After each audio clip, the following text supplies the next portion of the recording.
ஏமாத்திட்ட, உன் காதல் நீ ஏமாத்திட்ட, ஏன் மொத்தத்துல ஒன்னையே ஏமாத்திட்ட. அண்ணே, ரமேஷ் புதன்கிழமை என்ன பொண்ணு கேட்க வரதா சொன்னாரு. அதுக்குள்ள அப்பா இப்படி. நீ இதை ஏன் தைரியமா அப்பாட்ட சொல்ல? என் தைரியத்தை சின்ன வயசுலயே அப்பா என்கிட்ட இருந்து எடுத்துட்டாரு. உனக்கு தெரியாதா?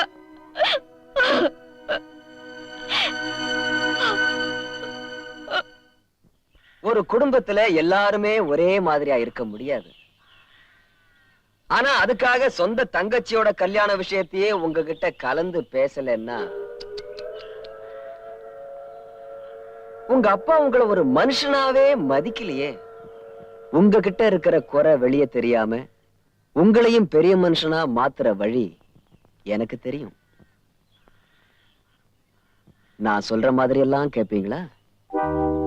எங்களோட யூனியன்ல சேர்றீங்களா?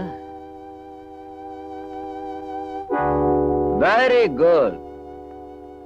நாளையில இருந்து உங்களுக்கு போனுக்கு மேல போன் வந்துகிட்டே இருக்கும்.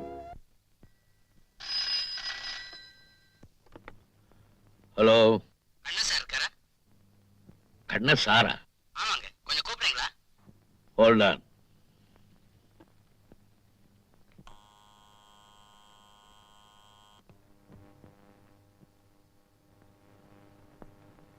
கூப்பிட்டீங்களா?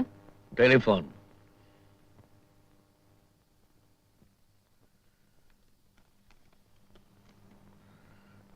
ஹலோ கண்ணன், ராமசாமியா?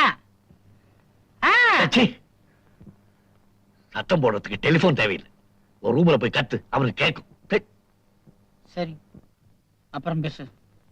போன வை.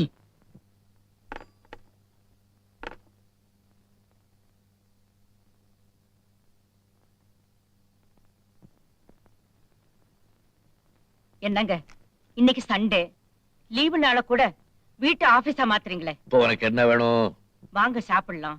எனக்கு நிறைய வேலை இருக்கு, நீ போ, நான் அப்புறம் வர்றேன்.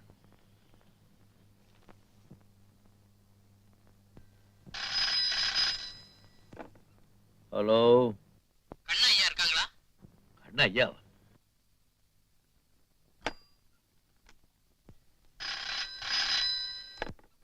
ஹலோ, கண்ணன் கூப்பிடுறீங்களா?